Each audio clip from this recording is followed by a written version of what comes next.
آياته لما حقق وقاتم لما سبق ناصر الحق بالحق وهادي إلى صراطك المستقيم وعلى آله حق قدره مقدار العظيم. بسم الله الرحمن الرحيم. صلى الله على سيدنا محمد وعلى آله وصحبه وسلم تسليما. الحمد لله رب العالمين. أفضل الصلاة وتم تسليم على سيدنا محمد وعلى آله وصحبه أجمعين. ورضي الله تعالى عن السادة التابعين علماء عاملين وأئمة أربعين مجتهدين مقلديهم إلى يوم الدين. أما بعد، السلام عليكم ورحمة الله وبركاته. This is another The Soullutionz podcast. I'm one of your hosts, Imam Muhammad Abdul Amin, along with Amir Khalil Abdullahi, Imam Malik Robinson, and Brother Saleh Abdul Majid. This is part 2 of reactions to social media. And I guess it was a good idea to do a part 2 because there's a lot of things that we could touch on. And then all of these reactions are to Facebook posts, possibly YouTube videos, and everything else. To get things started and on the road, I received an inbox from one of my good brothers, one of my good companions. Let me see, is anybody on here? Nobody came on here yet. All right, so one of my good brothers, one of my Sahaba, he had inboxed me a post, and to tell you the truth, I couldn't help myself. But he inboxed me this and related to last week's program about a lot of the wild stuff that's on Facebook. And this post that he had sent me the link to, I remember when this topic had got started, like the beginning of last year, and it was related to it was a sister. It's a sister who's promoting a book called Maryam the Prophetess, Maryam alayhi salam the Prophetess, talking about the mother of Isa, Prophet Isa alayhi salatu salam, and said that in the Quran that Maryam is a prophetess, right? But the ayats that she promoted, the surah that she promoted, the surah Maryam, from ayat 2 to ayat 58. Now, I think it was like ayat 34, ayat 33, where it talks about Maryam, alayhi salam. But in them verses, it does not mention Khata'i, that Maryam is a prophetess. Now, mind you, all prophets were men, right? And leadership, the man provides leadership.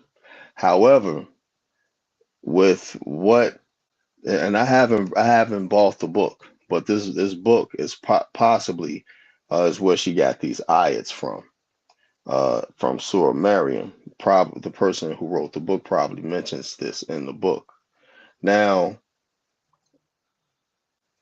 don't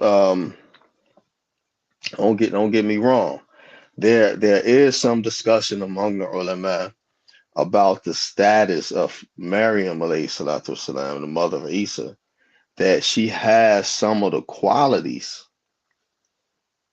She checks some of the boxes, but the fact of the matter that Allah subhanahu wa ta'ala says He had made men, and from prophets he created prophets from men, not men and women, right? So Maryam, the mother of Isa alayhi salam, she checks all the boxes except for she's not a prophet. Even in the story of Maryam, Jibril alayhi salatu wasalam, he came to Maryam to inform her of the miraculous birth of a son. She never been touched by men. She never been touched by any, you know what I'm saying, any man sexually. In fact, after she gave birth to Isa ibn Maryam, she was still a virgin because she had never been touched by men, right? So she was the dua of her parents. They begged, they asked Allah Ta'ala for a son. Allah Ta'ala gave them Maryam. When Allah Ta'ala gave them Maryam, Maryam bore Isa ibn Isa alayhi salatu wasalam, and he was the answer to the dua of his grandparents. All right. Now, she was righteous. You know, her message to her people when they came to her and said, your mother is not a lewd woman, your father is a righteous man. How did this happen? You having this child? She pointed to Isa ibn Maryam. Isa ibn Maryam spoke.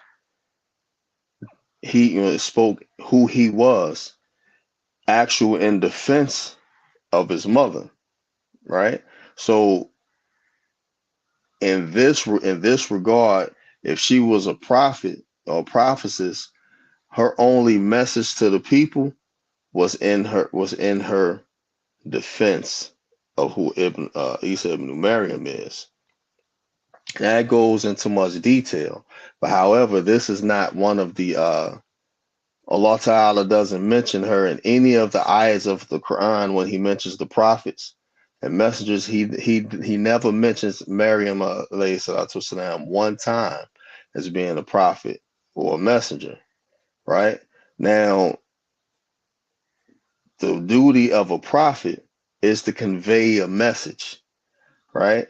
Is to convey a message, preaching to their people, reminding them of Allah subhanahu wa ta'ala, their duties that they neglected of Allah subhanahu wa ta'ala, being in righteousness and forbearance and worship to Allah subhanahu wa ta'ala. A messenger is one who is a prophet, but he also comes, Allah Ta'ala sends a messenger with a sharia, with a revelation, a sharia or a revelation, a law, right? A law. So there was prophets and then there was messengers. And if a messenger, a messenger, he's automatically a prophet. This is what the people back in the 60s and the 50s and the 40s and the 30s, that was from the Nation of Islam, when they called Elijah Muhammad a messenger. We didn't say he was we ain't saying he a prophet. We saying he a messenger.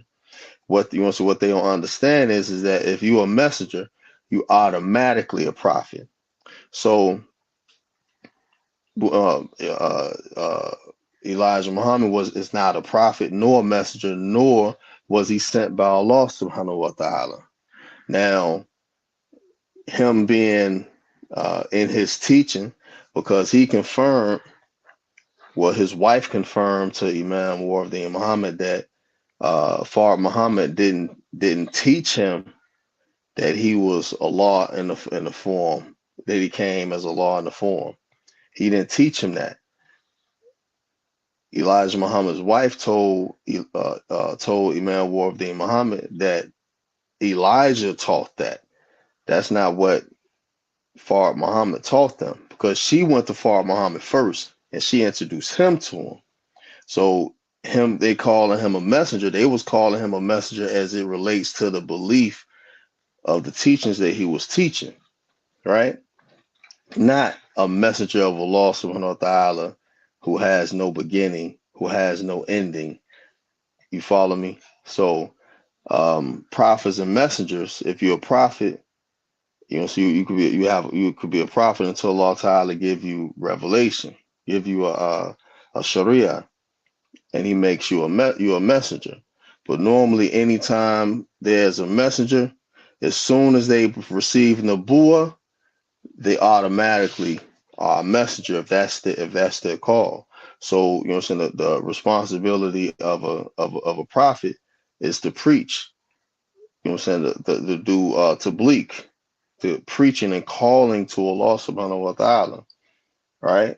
So um I had some dialogue with this sister, and you know what I'm saying, she was saying that I mentioned to her about the tafsir, Tabarani, Tafsir, Al-Qurtubi, Tafsir, Ibn Kathir. This sister was like, the Quran is its own tafsir and all of this stuff, but claims that she was making, there was no way to prove on social media through a thread that she actually understood Arabic, right? Because the stuff that she was printing was totally translation of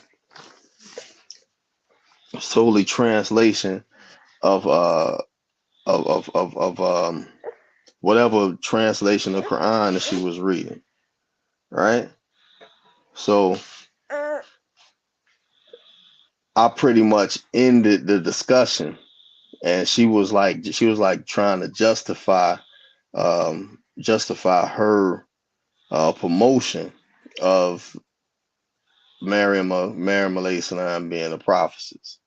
So I asked her, I said, well, you say you understand. I said, you understand, you know, the Quran is tafsir. I said, so you basically can derive rulings from Quran and Sunnah. You're a qualified mujtahid, right? You know what I'm saying? You can basically interpret the Quran like Ibn Abbas and Ibn Mas'ud, radiallahu anhum ajma'in, right? Um, she never answered that. She only answered with, I have some knowledge of Arabic to be able to uh, interpret it or translate it. She was talking about translating it. She wasn't talking about giving tafsir, right? So um, when she had asked me what was this book I said she was promoting, and I told her, I said the book, that the link of the book that is in the comments, you're promoting that book. I mean, because this is what you're talking about is what that book is about.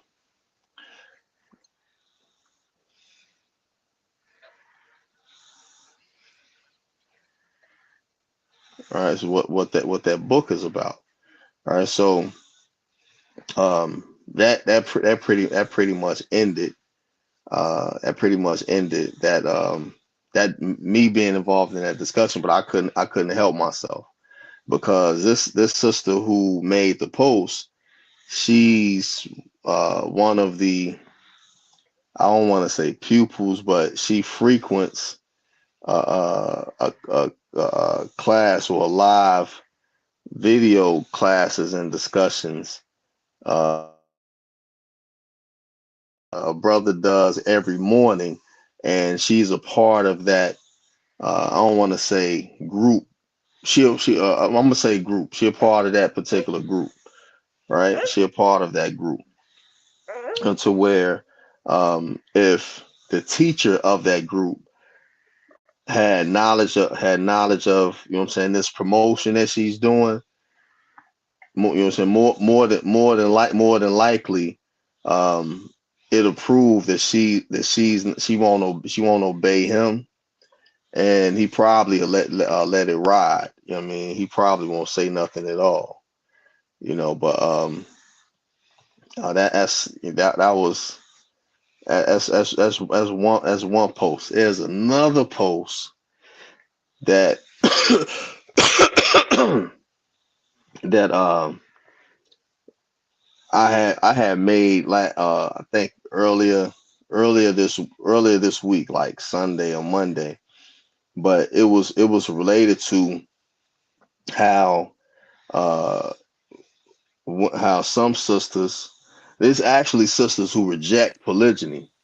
You know what I'm saying? They always talk about, um well, if the brother does polygyny the right way, or brother's doing polygyny the wrong way.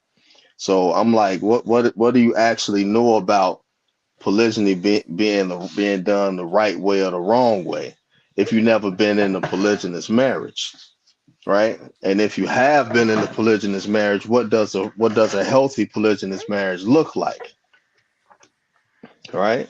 So,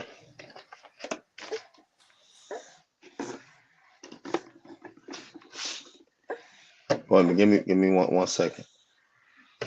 All right. So what does a healthy polygynous marriage looks like?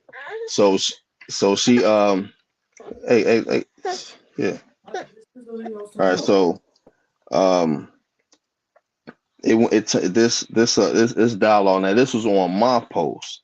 It turned into, in that thread, like 23 comments, I believe. You know what I'm saying? But the same thing. My question was never answered. Um, and the sister who was commenting on my post, she thought that I made that post because I read hers. I never read her post, right? I never read her post. And what it was is that she had that let me know that she only made that post to actually get at me and other brothers like me who are in polygyny Hey, and has always been in polygyny. you know who makes polygyny hard to practice? Who makes it hard to practice? The people that ain't in it. They always got comment after comment, idea after idea, but they're not in it. They're not involved in it. They be more upset about the situation than the people that's actually in it. People that's in it, they keep their head low. They don't even really talk. People that ain't in polygyny, they got more to say about it than the people that's actually in it. And then as they go along, they start making stuff up, and then a lot of that stuff about if the man lead, I'll follow. That's some idealism. A lot of our sisters, unfortunately, have an idealist type of idea of what a man is supposed to be, and it's not based on Rasulullah Sallallahu Alaihi Wasallam. Sallallahu Alaihi Wasallam. You understand, where we're coming from. We didn't have if we had it all together prior to Islam, then what's the point? What's the point of Islam for us? We didn't have it together. Part of our downfall, the thing that works against us, is that we don't follow the blueprint that Allah has given us. We're trying to figure out we try to use everything. We want to use every single thing. We don't want to use the Sharia. We don't want to use none of that. We'd rather use a therapist. We want to use everything except Islam. And then when the relationships ain't working out and you doing bad, and this just ain't women, it's men too. I gotta fix my trauma. I gotta feel myself. I gotta heal myself. Bro, you sick. From the time you embrace Islam, you're beginning to heal yourself. But because of the lack of implementation and the lack of the seriousness in feeling superior, a superior type of feeling of Islam, you always feel on the inferior. We rather get advice from Dr. Phil and what's the little short haired gay girl with the blue eyes? The blonde hair, blue eyed chick. Gail, Yeah, yeah, like we rather take all this advice not from them. Gail. What's her name? No, Emmy, something like that. Ellen. Ellen. Ellen, yeah. We rather take our advice from that. Think about it. If you turn back the hands of time about 10 years ago, before it was popular to be gay, right? I said before it was popular. I didn't say there wasn't no gay people. Before it became popular. You never heard Muslims advocating love is love or none of that.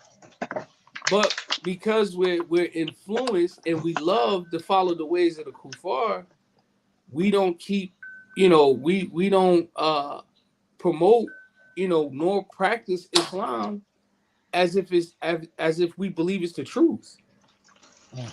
we practice like almost like I know it's true, but everybody else ain't doing it. So they be just like the ayahs, a lot of us are like what the ayahs say. Well, Allah Ta'ala talks about the people. They be like, yo, you want us to lead the way of our forefathers? Because that's the way they keep talking about. I see a lot of people like repost this on Facebook. Marriages used to last long. What's our excuse today? Bro, the marriages that had long time in it, dudes got side children, side chicks, all that. There's a kid. If there's 10 kids, 2 of them kids are doubtful. 2 of the kids are doubtful. We keep it a buck. It might be Uncle Johnny's baby, Uncle Robert, Ray, Man. Do you think it's because of the lack of loyalty? Remember we spoke about this in the at base, and you said y'all made a good point, right?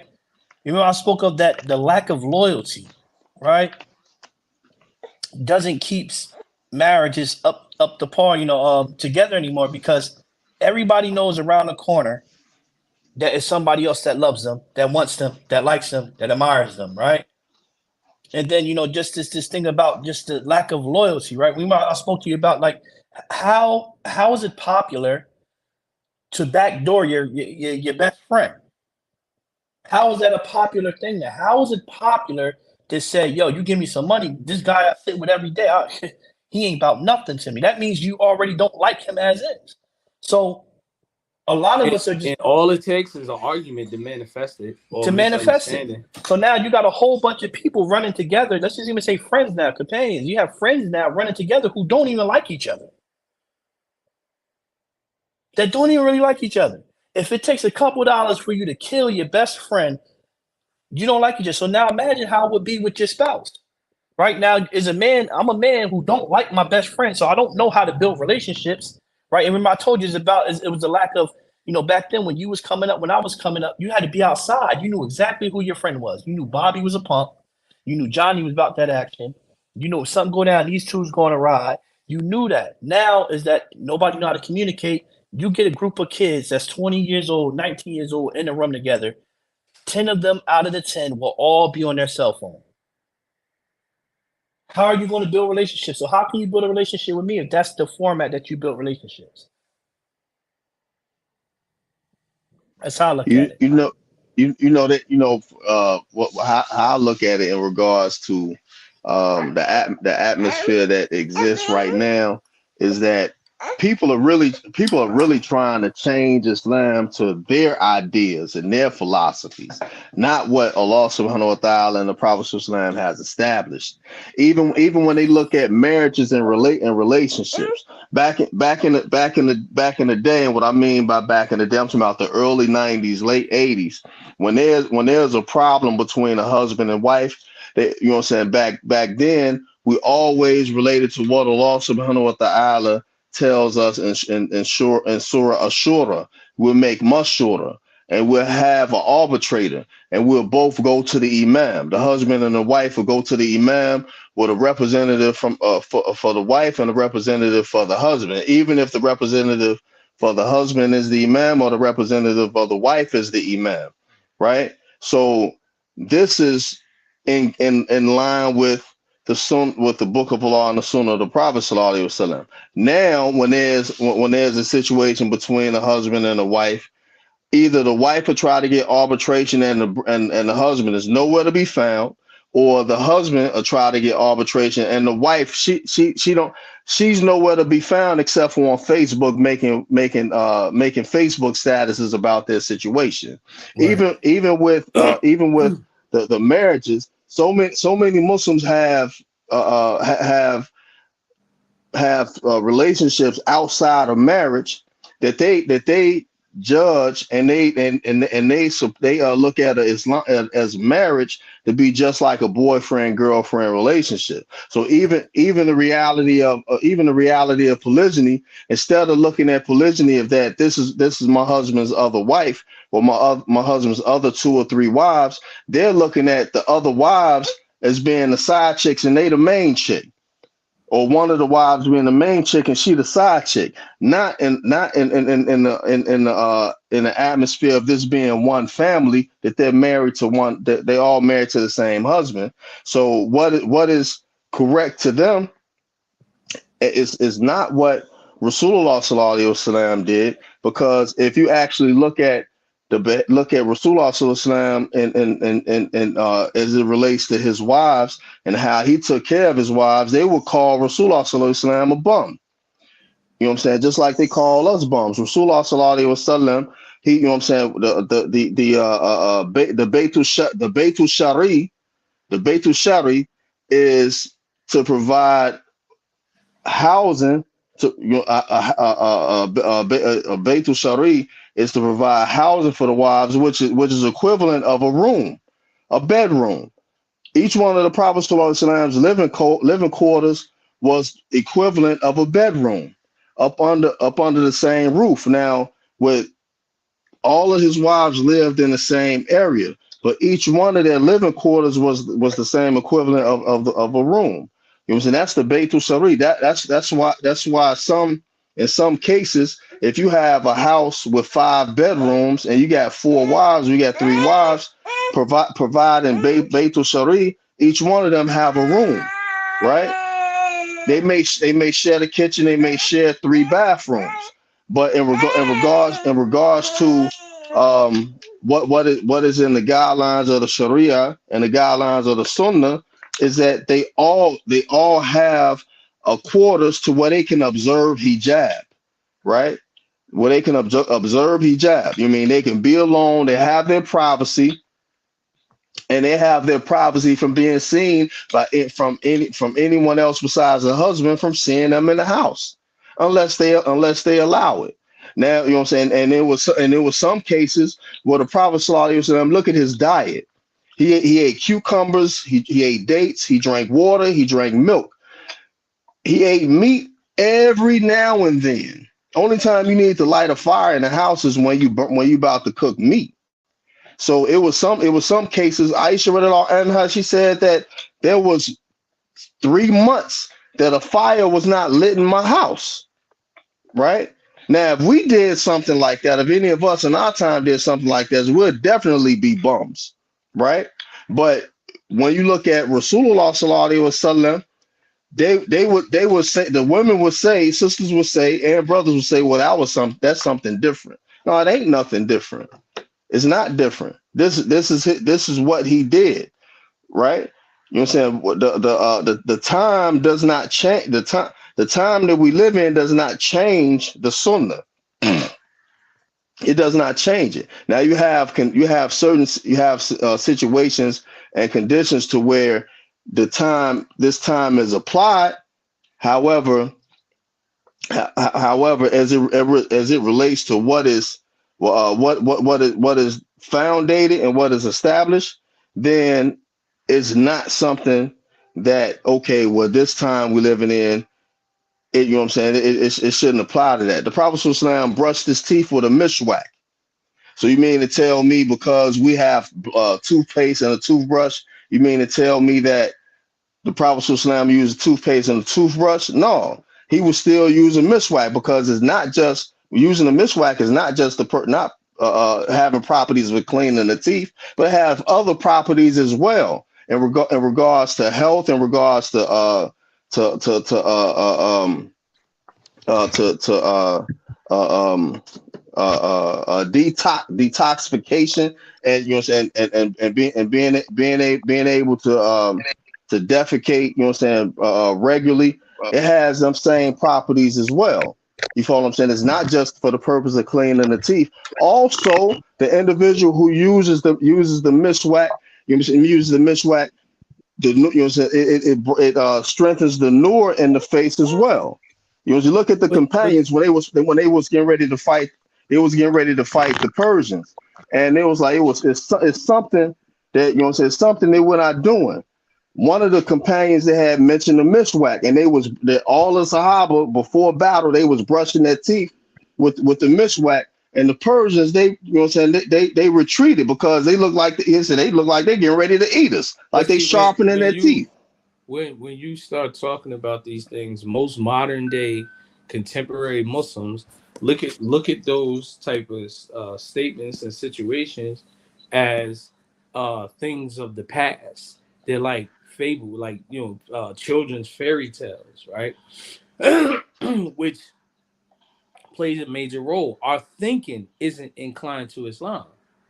Our thinking, the only time most of the time you hear the advocacy of Islam is when it's to the benefit of the people. Like I was talking to someone this week, and they were going on about Saudi Arabia and them celebrating Halloween. So I was like, okay, and it was like adamant, like, yo, Saudi celebrate Halloween, and I'm like, well, Americans celebrate Thanksgiving and Christmas. What's the difference? You know what I mean? Our position, we think like, oh, we need a brand new Islam. We need Islam just for us, tailor-made for us. We're almost becoming like Bani Israel, how Allah talks about them in the Quran. Our approach and how we, and it's something, and you got to look at it. I think it's something with the psychology of those who were formerly enslaved. There's something wrong with the psychology because they can't leave their master's lifestyle. They have to hold on to it. A lot of our troubles is because we cause them ourselves with the way we practice and implement Islam. We create our own problems, right?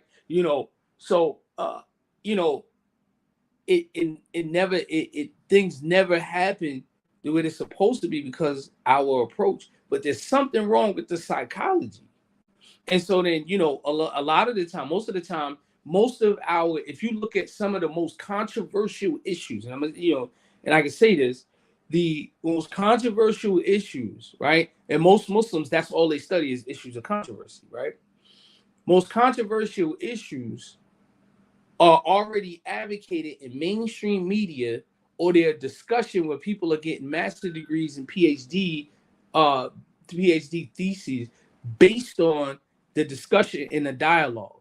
For instance, polygyny, hijab, right? These aren't real issues. These issues came about during colonialism, because they started changing. The Muslims were had a particular uniform. The way you recognize people culturally was usually by the materials and the things of how they made their particular clothes.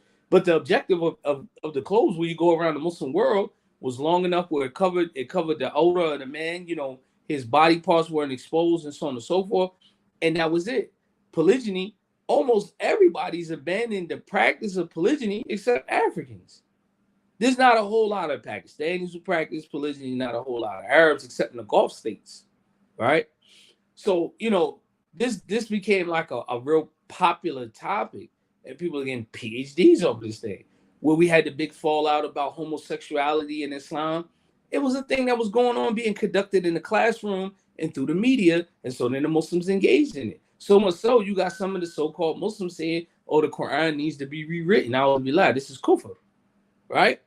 All of these issues come up. You start talking about eating halal, right? These are contemporary issues that come about where people don't want to pull away from that, because that's also an identifying marker, right, for us as Muslims. These are identifying. This is something that's culturally, you have to have your own dietary, right? Your endogamy. Our marriages are not the same as the kuffar, not at all. So when you have that mentality, you don't have a superior mind state. You have an inferior mind state. Then immediately and automatically, you go like default. You go to what you already comfortable with and what you know. And so that's why you can't never get rid of the side chick mentality. And you got a lot of men that are like, I don't like using simp no more. I'm gonna use what the youngins use. You got a lot of men that's a munch now. Dudes is munching. Yo, what? Hold on. I want you to use, because they using the munch. They got it two ways. Well, I'm using it the way where you simping. Yeah, let's use simp, because the real munch, you got that too, but I ain't talking about the other way. That's what this joint is, right? Because we ain't going, we better off using simp. Nah, he's a munch. That joint hurt more. Dudes that's a simp, they already embraced the simpism. But when you say somebody munch, you're like, yo, who you calling? Yo, but then we need to go back to what the 90s, 80s. Yo, you a sucker, man. You a stone cold No, sucker. you is a sucker. You a sucker, man. Forget anything else. You was a sucker. I mean, even think about it. Even the way men, you know, and you gotta understand also too to take into consideration the social political situation that a lot of men are in. You know, we're kind of like strapped if you got a criminal record, right? Some people can't really do nothing outside of Walmart, $10.85 an hour, right? But however, I remember when men were industrious, vendors used to do their own little hustle. They got criticized then too, and to the point that a lot of them abandon it. Some are only very few people stick with it. There ain't that many vendors like that, and if they are, they old. You see what I'm saying? So this is the thing. We take ourselves backwards. The whole concept of doing for self, that junk went out the window. It went out the window. Now we all like it just seems like now all people are trying to do now is scheme on how they can get some free money. Now, don't get me wrong, I like free money, but at the same time, I'm not gonna sacrifice my whole life, have no motivation. I'm sitting back trying to figure out how I can collect SSI and PUA. But I don't think that's that, Khalil. You know what I mean? Because let me tell you what it is, right?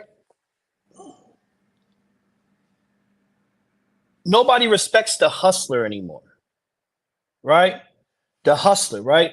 Think about then it was cool to be the grinder, the hustler. You going out here, you selling this, you got that, you got time, you selling everything underneath the sun. Now these sisters somehow make an oil seller, an incense seller, a turtle seller, a garment seller, corny. Oh, he's a turtle seller. It's like a punchline. Right. It's a punchline now. So now being a hustler is like, man, I don't even really want to go out there and do that. It's like almost we're living in a false reality where men just got to just have money no matter what. You just got to have some sort of money. Now it's almost to the point where being a truck driver is corny. Oh, he's a truck driver. They get chicken. Right? I don't know about all that. But no, but that this is the thing now. Yeah, it's like now they make six figures. Listen, I know, but you got to understand the reality of what people are living in. We're living in a false reality. We're living in a the people that's caught up when you caught up in that spin cycle. That's what I refer to it as. You don't never shop for you can't shop for love right there. Like no man wants the woman that everybody's got. But then it goes back to what you were saying, right? When you said that you think it's a psychology thing, a psychological thing. Forgive me, a psychological thing. I don't think it's psychological. I think people don't know what being in love and love feels like. Possibly, but then also too, you gotta remember like people's upbringing. One of the things that you'll find in a relationship is extremely competitive between husband and wife. Extremely competitive. Almost like in the back of your mind as a man, if you got a woman, at any moment your wife will flip on you. If she's expecting money from you and you can't get it. In your mind, you thinking like, and she gonna call me a bum. She gonna get out of pocket. Usually when you don't think like that, the first time she do it, you like shocked. You like almost like ready to check in. And that's the thing, right? That's what I said. Like if we love each other, right? Beforehand, bro, think about it, right? Then we talk about the grandfathers, the great granddads and the grandfathers and the fathers. They was only making about $30 a week. $30. That was some of them was on heroin. They used to steal TVs out of the house and was still married. Right? My grandfather wasn't making no $30 a week. But we got to understand this is the math. Some of them wasn't making $400, $500, $1,000 a week. People wasn't. We got to eliminate when we say us, like it wasn't us. You get what I'm saying? The average person was working in the 60s and in the 50s, the 60s and stuff like that. They wasn't bringing home $500, $600 checks a week. The average person, they wasn't. They wasn't. Probably the most was probably 100, and he was good. Like, oh, he got 100. Remember, if we think about paying the fool, Ace was only getting what, $35? $60 a week, working in the cleaners all damn day. $75. Yeah. $75 a week. You see what I'm saying? Like, let's be realistic. You wasn't making that much money, and nobody complained. Everybody was still happy. Hey, Nowadays, I don't know. My great I'm not grandfather saying built the people may house. complain. Built the house that People may complain, but my great grandmother lived in. It was food on the table. The kids was dressed. People was clean. People was all right. Nowadays, is the criteria? Like, peep this.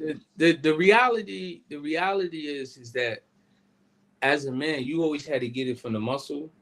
Once they open that door for, you know, food stamps, housing, and things of that nature, it kind of like it started to destroy the household, because the respect, you know, when somebody looks at money or what you can do for them as the reason of why they have to respect you. See, this ain't even Islam. That's not even Islamic mentality. A male is respected in the family because that's the position that Allah has put him in. Then when you think of the ayah about ar-rijala qawwamuna 'ala nisa, right? The men are maintained as protectors, you know, the protectors, they're qawm over women. It doesn't start with the husband. It starts with the father. The father is the protector of his tribe, and it's passed on down. But because we make money, you know, and material, and money isn't the thing that's of real intrinsic value. It's about the things that you collect, properties, precious metals, you know what I mean, homes, right? These type of things. This is why, you know, a discussion like about collecting gold and silver, most people can't even comprehend that. You understand what I'm saying? They like, what you mean? Ain't nothing greater than the old mighty dollar. You see, all of these things play a part, and it messes up with our psyche. So that autonomous, being autonomous, you understand, autonomous, being free. Most of us, we don't even have autonomy within our own family structure. We're relying on, you know, other than Allah subhanahu wa ta'ala. And I don't mean that like you commit shirk. I'm talking about relying on, you know, others like to carry us and so on and so forth. You gotta have that grit. You gotta have that. You gotta have that old school joint. Man, woman, I come home, I'm out here in the white man's world catching hell, and I gotta come home and catch hell in my own house. You need that grit back. You don't have that grit no more. You don't have that grit no more. Most of us want to be patients on the bed with our wife, and she talking about us, but then as soon as you done or she get mad, she start exposing you. Yeah, you know, you was a little kid, and that's why somebody touched your butt. You see what I'm saying? Can't wait to expose you. You see what I'm saying? These things are gone. You don't have that grit. We don't have a lot of time. Our lives are short. We don't have a lot of time to sit around and feel sorry for ourselves. We just got to go get it. We got to get it. But the thing is that most people aren't looking for that no more. And most men can't. They don't have that self-motivation. They lack motivation, self-motivation. And this is why we have the problem that we're having. What are we giving to our children? Right? A lot of us were saying, yo, you know, I'm trying to leave generational wealth. Sometimes generational wealth will make your children lazy, entitled, and spoiled. Right? Some of us don't know how to tell our children no. That's the worst thing. You think you always we don't know how to tell our children no. We don't.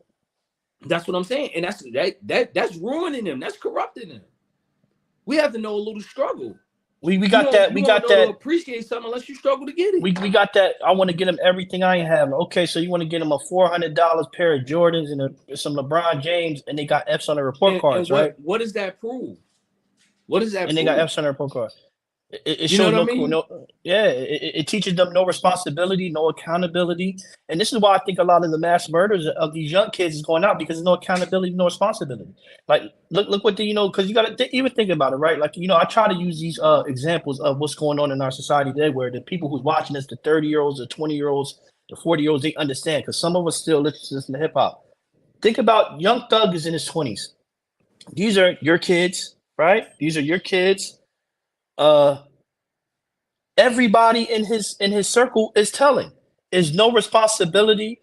There's no accountability, no nothing. They believe that I can do this crime, I get reward for this, and if something happened, I'll throw everybody underneath the bus because their whole life, some of these kids don't know what it's really like to go without or hear or know. You know, if you even look now, like we're in a generation now where rape is like it's becoming a common thing amongst the African American young boys because they're not used to hearing no. They're not used to hearing you trying to holler at a girl and a girl like, ew, nah, get out my face. They're taking it. What? Come here. It's like it's crazy out here because we're teaching them that. They get rewards and then they're not held accountable if things don't go their way. It's just crazy to me. That show. It's crazy.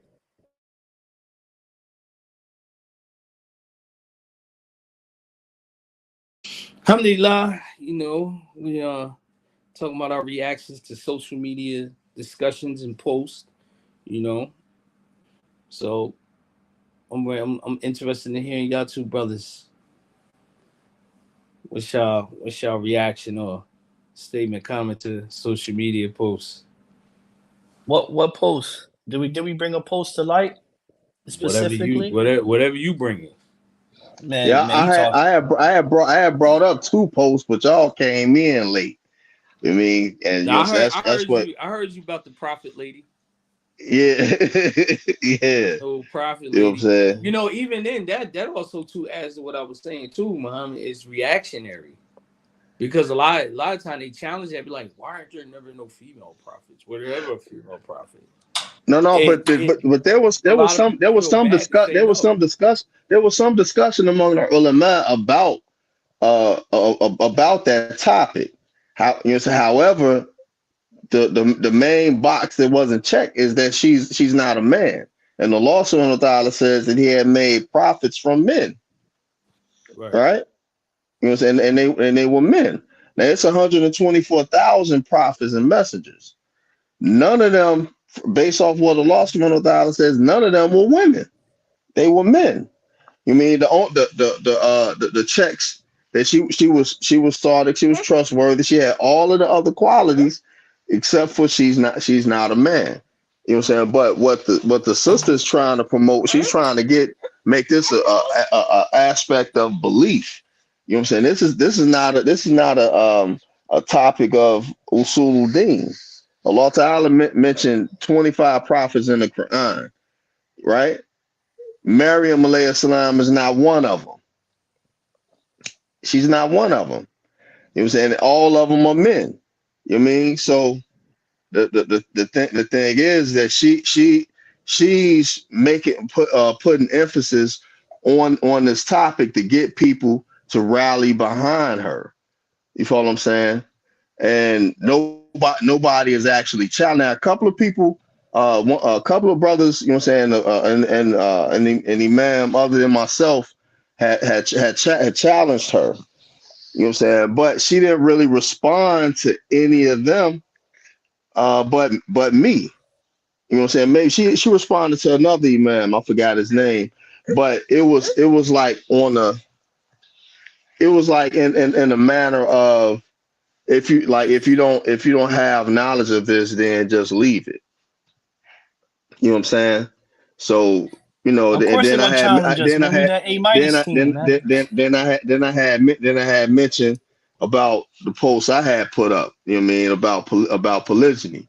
It's about, you know what I'm saying, the right way or the wrong way and all this type of stuff.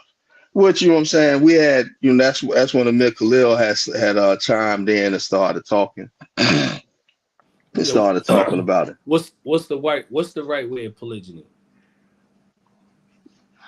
What's the right way? Is polygyny polygyny any different from having one wife? Because you have multiple wives and you have to rotate nights. Going a real difference. What they always say, going about it the wrong way. What's going about polygyny the wrong way? Doing how what you supposedly see. They talking about brother Falan doing exactly the same thing that how you met her. That's the wrong way. How you met me, don't do it with her. That's the wrong way. But so however how you met me, don't do it that way. Go about it the right way. Don't meet her how you met me. What's crazy? Oh, you mean don't. You know what I'm saying? If the wrong way was you went about it with her, giggity goo, you know what I'm saying? Giggity goo. If you quagmire, don't quagmire with this person. Do it right. Don't be quagmire with her. That's what the wrong way. That's the way. But that's exactly what they're talking about, though. That's what they're talking about. The wrong way of going about doing it. You know what I'm saying? If the thing is, if a brother is on Facebook, to get it, you only on Facebook, you only getting a sister attention two ways. Either you in her inbox, or you putting up posts that, you know, so there's thought-provoking posts, and they chiming in on it. 9 times out of 10, who you interested in, they interested in you too. That's why they chiming in on your post. If you like if you heart 4 of my posts, you like me. That's an unwritten Facebook rule. If you put 4 hearts on 4 of my posts, you like me. I'm going to try your chin. You're mine. Right. Look, I like you. I want you. We do this the easy way or the hard way. But that's what they really saying at Abu Muhammad, that don't do what you did with me, right? It's not about how you handle the situation that you reverse in days. That's not even the issue. Is that how a lot of these marriages occurred, right? How a lot of these marriages occurred. And, you know, I think I spoke to you, Abu Muhammad, about the situation where the sister said, you know, she married the brother, was only married for the brother for 2 weeks, right? 2 weeks. Yeah.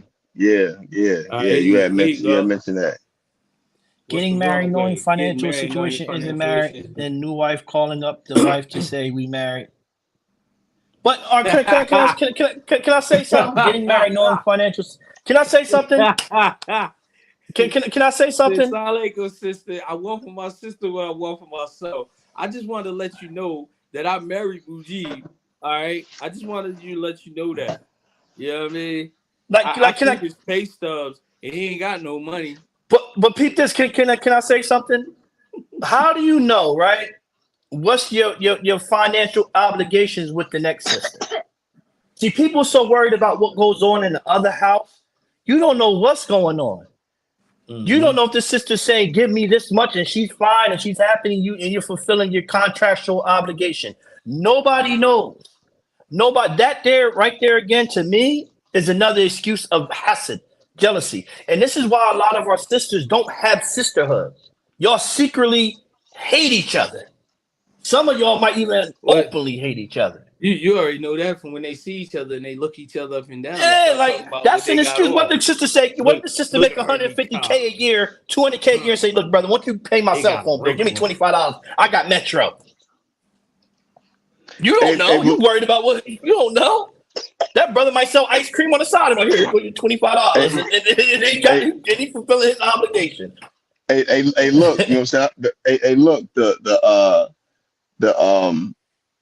making 150,000 a year, 200,000 a year, 500,000 a year. None of that means nothing if Allah Ta'ala ain't put barakah in your money. He ain't put barakah in your money. Yeah, but we don't even say that. We don't know a marriage is not successful without barakah in it. That's factory. A marriage is not successful without barakah in it. And you don't know. A woman don't know what husband Allah Ta'ala bless her with, what that is barakah in, who she had barakah with, and we don't know what wife that we've married that Allah Ta'ala put barakah with.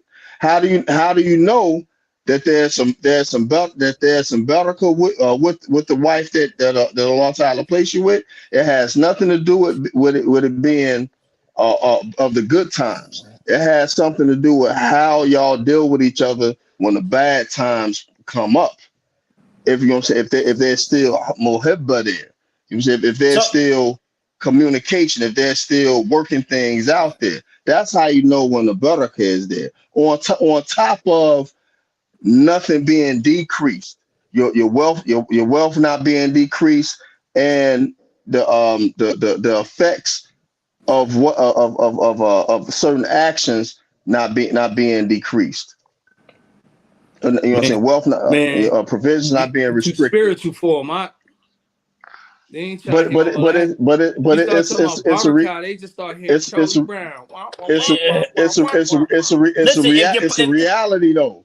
It's a reality. I'm your what's that song that Eddie Murphy did on Eddie Murphy Raw? You ain't got a J-O-B.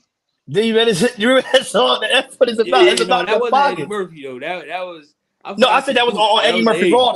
I said on the song he sung on Eddie Murphy Raw. Right. So, but here go. When current wife's paying half the bills, you can't have a second wife. If you can't have a second wife, I don't have to pay bills. Okay, can I ask you a question? Can I ask a question? Can I ask a question, please? Wait a minute. Go ahead. You go first. Go ahead. I just want to add this. My beloved sister. I remember when it used to be the brothers ain't paying nothing. I remember those days. Like yesterday. Get him. Now it's he ain't paying at all. He wasn't paying jack diddly squiz out. Matter of fact, most of the time he took your money. He took your bread. And sometimes he'll use your money to pay the new dowry. I'm too young for that, so I'm listening. Go ahead. I'm listening. I'm too young. I remember this like yesterday. Part of this other thing, this is my last thing I'm gonna say, and I'm gonna let you go ahead and talk.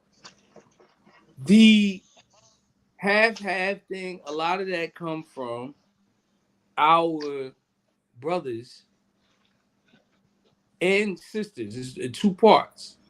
Our brothers aren't allowed to provide the homes according to their means no more for women. And the other is some sisters will not accept the home that a brother is providing. That's the God's honest truth. A man to be a man, he gonna provide based according to his means, right? According to his means, he's gonna make a way according to his means. Most of the time, when some men get married, they give up their home and they move in the home with their wife. This is why men don't make hijrah to get married. He give it all up to move there. It gets in the way of Allah and His messengers. And get kicked out the next week. As soon as you need then he got to do the hefty bag shuffle. But as soon as the toilet. Okay, now this goes to Malik too, because I want Malik to give us some of that seerah, right? When they said that, can I see that one more time? Because I want to put Mr. Petty draws on a little bit. Can you put that up again? Matter of fact, I know the question. All right, Malik, I got a question. During the time of the Prophet Sallallahu Alaihi Wasallam, and Ali was married to Fatima, and they had to go out there and make things work, and they asked the Prophet Sallallahu Alaihi Wasallam for a maid. Were they not working together, or was that just him working and then she wasn't doing nothing either, and they asked for aid to help? Am I incorrect? No, I believe they was working together. They was working together, right? So this is in the Seerah of the Prophets of the Sallallahu. Why is it a big thing now when things hit the fan? We working together to accomplish a goal.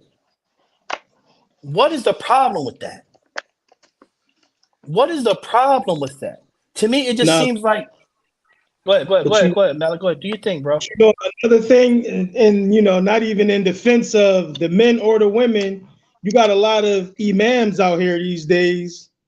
I mean, I don't know about Imam Khalil said the much. So I say simps. You know what I'm saying? Simps. So they'll, they cater to the women. It's just honest truth. You know what I'm saying? So even if they got to twist things a little bit, the man should be paying this. So they will only mention that one side about the man being Qawwam, but they won't mention stuff about the instances that you're talking about, Salih, like Fatima and Ali radiallahu anhuma going to the Prophet sallallahu and asking for a maid, and he just give them an old rod to say. They won't mention that how the Sahabas, they struggled. They was poor, but they was together. They just gonna say, the man got to pay everything. Boom. So, everything in the deen is what? Mutual cooperation, working together. So, If you got these imams that's not telling that other side of the narrative, then the women just gonna jump on it. Yeah, you gotta pay everything. You a bum nigga if you don't. Da da da. I ain't trying to hear that. So nobody value the Sarah and the lives of the Sahabas. Not to say nobody does, but if we really genuinely serious about this deen, and we'll look into that, because that that's our foundation. You know what I'm saying? The Prophet Sallallahu imams are entertaining you. Ali didn't take a second wife while married to Fatima. I left that up there for y'all on purpose. All right. Now let's tackle that. Ali radiallahu anhu didn't take a second wife while married to Fatima. This was during the time that the Rasulullah sallallahu alaihi wasallam was still living, right? While he was living. I mean, he wants at now, particularly at this time, he had his A game up. But as you know what I'm saying, and during that time, Fatima was not objective to him taking the wife. He was just advised by the Prophet sallallahu alaihi wasallam to don't do it, to don't take a wife. When Fatima died 6 months after the Prophet sallallahu alaihi wasallam returned to Allah, he married a number of women, because he had, not only did he have Hassan and Hussein, but he had numerous sons from other women. They were also included in being Ahlul Bayt, right? Or the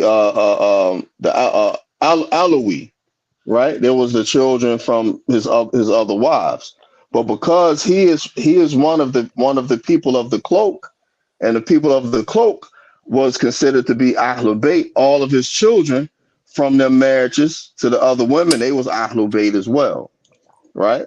You know what I'm saying? So the thing is it wasn't that he didn't take another wife because he couldn't.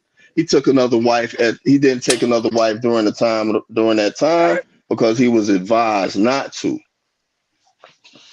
And so that while taught that we hear and we obey. Anything the Prophet ﷺ said, we heard and we obeyed. That's simple. Now I just want to add to this people try to, like, if people that's trying to use that argument. Okay, Ali didn't have a second wife while he was married to Fatima. Okay, the Prophet Muhammad sallallahu alaihi wasallam, he didn't have another wife. He was married to Khadija for 25 years, but then after that, he had 9 wives. Ali after Fatima's death, he had 4 wives, numerous concubines, had 31 kids. So what does it matter? Polygyny is still permissible just because they didn't practice, like they wasn't in it. So what? It's not they had Fatima's and Khadija. Invest in me, and then we'll talk about not getting another wife. Invest in my campaign, support me in my hard times, support me when I was scared, show me love, comfort me, do all of that, and then we talk about not having second wives. Half of the time, we all have these criteria. You want me to be just like the Prophet of the Son? Majority of the time, women can't have kids. Got 30 kids in the crib. Got the brother Falan knocking on the door. I got to bring a gun to the door because you got the ex-husband there. You still kind of loving the ex-husband. Every time something happens, you clowning me. Your kids don't listen to me. You talking about keep me. Don't marry nobody else. Man, come on now, man. Let's be fair. Let's be just. And I'm not even going that far, because the men and the women, we both got our stuff on both sides. What I'm saying is, just by saying, speaking from a man perspective. I'm thinking from a man perspective. Okay, so what? That still doesn't say that a man can't practice polygyny whenever he wants to. So that's not an argument. So that argument right there is kind of like not pointless, but the argument is just more so like a rebuttal, because what Allah says, that's it. You know what I'm saying? In the practice, which what that displays is there's nothing wrong with a person being monogamous. We can't condemn a man if he doesn't take another. Absolutely. You know what I mean? But you ever notice all the condemnation goes on behalf of the man. Then also the other thing I want to speak on too is that, Solid, you said it. Truth of the matter is, whatever situation that man has with that other wife is really not your business. Whatever financial agreements they made, it does not have an effect on your marriage, right? When you notice will it have an effect and becomes concerning to you is when you start taking an L. You see what I'm saying? When you're taking an L, you got a whole extreme lifestyle change. Now y'all was living all right, and now y'all on the corner. Y'all living on the street. You see, that's a different story, right? But and then that's also another thing. A lot of women host a lot of animosity towards women. That's like, look, I'm not worried about that, right? How many? There's not a lot of like now you don't find a lot of families that are doing business together and establishing businesses. You're not finding a lot of families that are purchasing, properties and turning that into a money making, thing, or establishing and learning Islam together and things of that nature. You're finding the competition. They're competition. They're not working with each other, as Allah Ta'ala tells us in the Quran to do what? To work with each other in birr wa taqwa, right? Righteousness and taqwa. But instead, it's always hostility. The average person, all they do is complaining about their spouse. They don't even have a good day. When was the last time, like, you find a lot of people that their morning is just ruined? They just wake up. They don't say the dua or nothing. It's the first thing. They just start complaining about what he or she isn't doing. The animosity is there. You treat the person bad, and then what you fear is that someone else sees that person's potential. You see that new person sees the potential in that male or in that female, right? Well, in this case, we'll say the male, because wives don't get multiple husbands, right?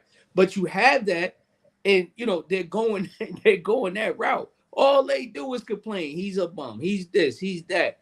And then you if you was a fly on the wall to hear some of these circles, say some of these discussions in these circles, they be talking about the next brother. So I mean, ingratitude doesn't get you anything except the hellfire. And sisters, don't think we're coming at y'all. We're just speaking from a male perspective. We're always fair. We're just speaking from a male perspective, because a lot of times y'all don't understand the issues that men go through as well, right? Men go through as well, and we bypass that, and we're just speaking from our perspective. That's it. So don't think, it may sound saucy, it may sound juicy. It is, because we're entertaining y'all, but we're speaking from our perspective. That's all I wanted to say. And then another thing I wanted to add, just to add on what Amir Khalil said.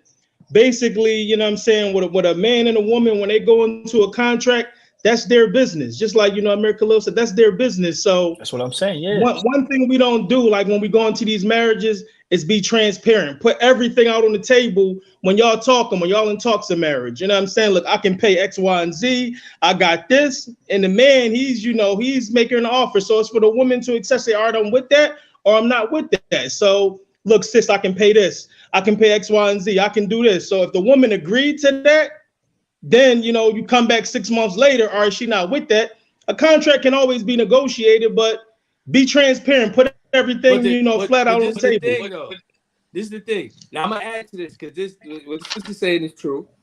I'm assuming it's a sister. I don't know if it's brother or sister that said this, but sometimes men, we talk too much. We tell everything.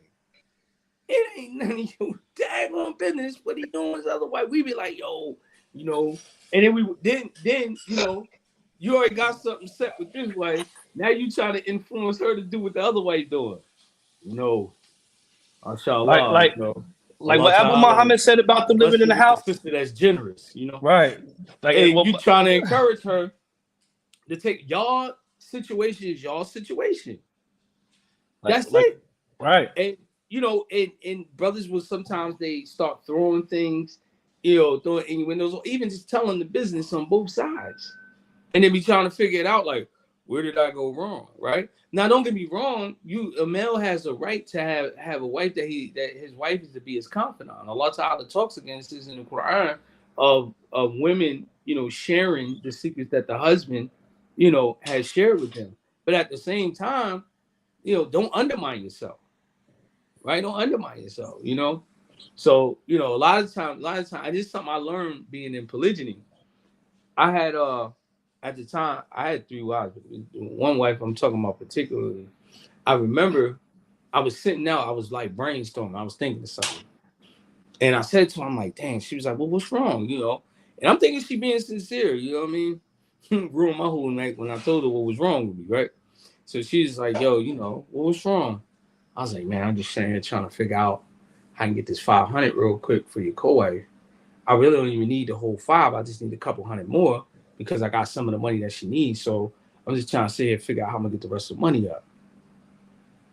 I don't understand how she get to have $500 and you ain't give me $500. I mean, you'll give me money, but you ain't giving. And I was just like, well, that wasn't my point. My point was I was sitting here thinking, and you asked me, and I shared. So from that point, I learned no matter how much, you know, you gotta tighten up. Not to say nothing. Not to say nothing. Tighten up.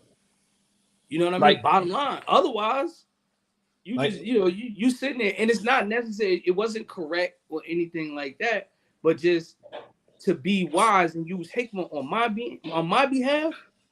I was like, yo, I don't talk money. I don't talk that kind of money no more with. You know what I'm saying? Because you got the Mr. and Mrs. Me Too. You know what I mean? Even like sit down, sometimes it just be like something as simple like, yo, you know, I got to upgrade on my phone. Now to upgrade your phone don't cost you nothing about $100. Well, you ain't getting the upgrade. Or $60. Huh? $60 or $60 for the taxes. Yeah, you pay the taxes, whatever the case was. So this is, you know, this is what, you know, this is like sometimes what happens. And you're like, yo, and this is that competition I'm talking about. And then as a clap back, they turn around and go back and go get a new phone too. Everything you do, they mirror and shadow the same thing. Or they one up you. Right? There's no harmony in that. You can't win like that. There's no winning with that. But that's what I'm saying. Like, when did that start happening? When did that start happening? That's what hurts my soul, man. Like, when did that start happening? When, for one, like I said, I'm sorry, these simp men, right? All this sensitive stuff trying to outdo women. Look, man, I don't know what man wouldn't be happy that their wife ain't getting to the bread. I'm not in competition with a woman. My wife getting to the bread, you getting to the bread. What type of man is in competition with a woman? Like, hey, you getting to the bread? Hey, baby, hey, look, now I might need some haircut money. Hey, look. I might need some new sneakers. Let me get up the baby. I don't care how much. I don't care how much money. I don't care how much money my wife make. I don't care if she make more than me or less than me. You know, so I can't spend her money no way. I gotta provide. You know, I gotta provide for my means regardless. That's what I'm saying. So it doesn't matter how much. It doesn't matter what she make. But I'm not gonna turn down some new Air Maxes. I ain't gonna turn down the haircut. I ain't gonna turn down no transmission work on my truck. Hey, you know what I'm saying? Vacation. Oh, you want to go on a vacation? You got the money for the vacation? Yeah, man, I got 6,000. Oh, you got 6,000 saved up. You want to go to vacation? Let's go. Let's get up out of here. Men, real men like that. Y'all marry these poo shiesty guys and try to. And be trying to make them house husbands. And mad that they're excited because they see how can I say it? They believe that his criminal activity represents strength and masculinity. Women are attracted to power. So if you're putting on a ski mask and shooting people, they think that's sexy. Right? So she feels safe over here because she know where the shooters be, right? See, she's attracted to power. So if you ain't got the actual bag, then your dusty broke behind better be out there shooting and killing. But they would give that guy their whole income tax. They would give that guy her whole income tax, as you said. You said they would. She would give him his whole income tax. She empathizes with him, and she says, "Yo, I know you out here trying to make it. What is he trying to make? Some haram money." But she empathizes with that. You understand? She's attracted to power. She's attracted to power. See, this is why the Prophet told us to marry women for deen. A lot of our problem begins with the origin. What was our intent of marrying a particular sister? And I ain't talking about sex or anything like that. If you marry a woman based on looks, beauty fades. If you marry her based on money, money can get spent up. If you marry her based on lineage can get corrupted with fornication and adultery. But if you marry her for deen, as the Prophet ﷺ told us, you get prosperity. Now, sometimes the good sisters, they don't even look our way because they want a particular brother too. They're not looking want for Pushaisi. they don't always want they don't always want Pushaisi. Sometimes they want Poindexter.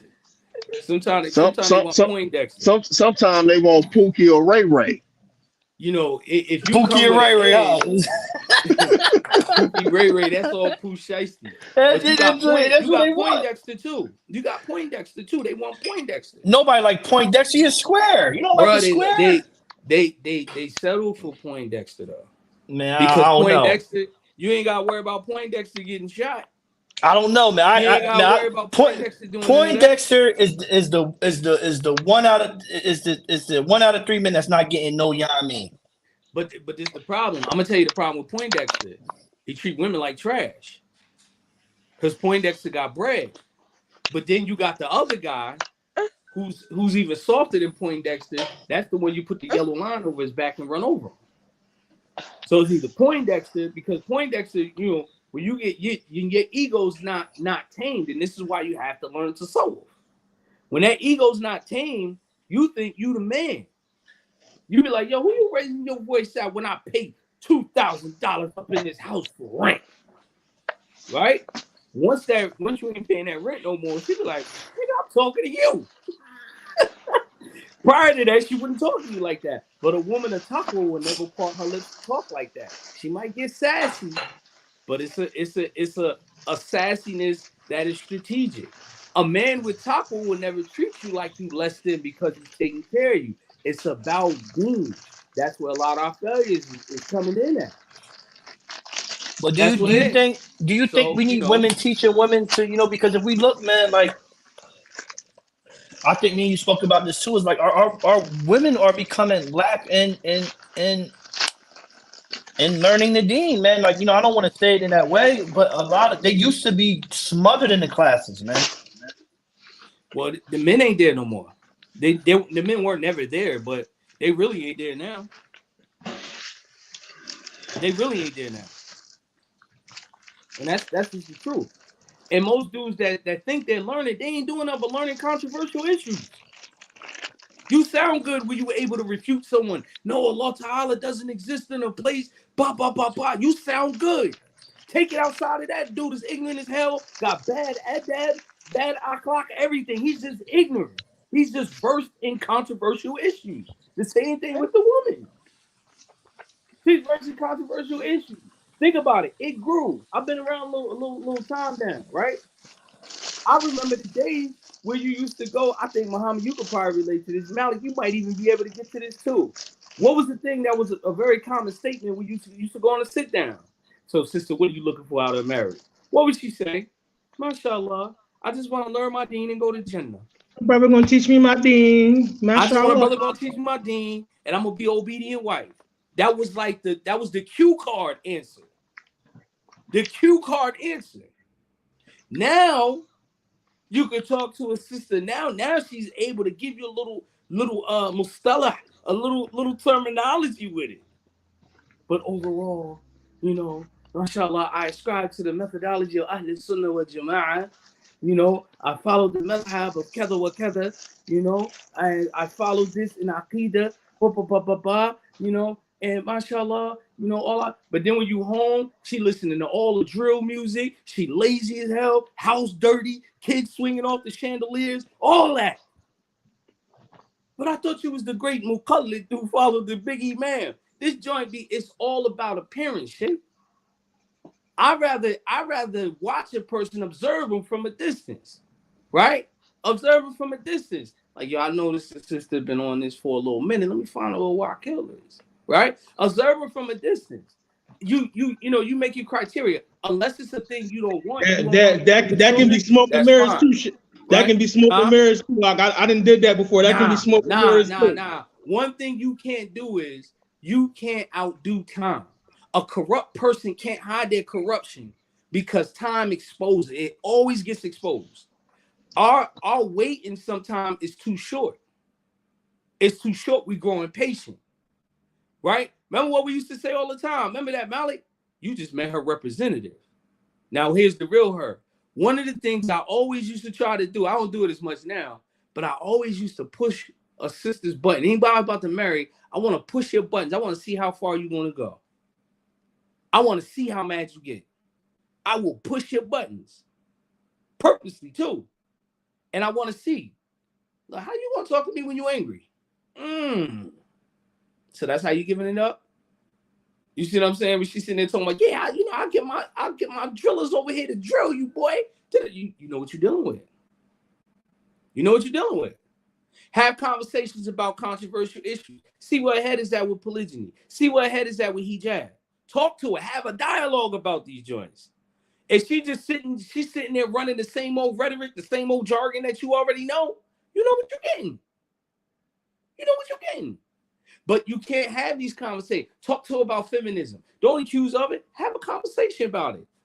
Say some more inflammatory statement, almost like on a level of Donald Trump type joint. See where she go with it. You see what I'm saying? We don't do that enough. We just take the, mashallah, I just want to get the Jannah. Her makharij. Mashallah, now I study idgham. I was once learning tajweed. I know about Nun al-Sakina. I even did a little surf. Right? Because sisters do be learning. And they hit you with the mustalah, with those terminologies and phrases.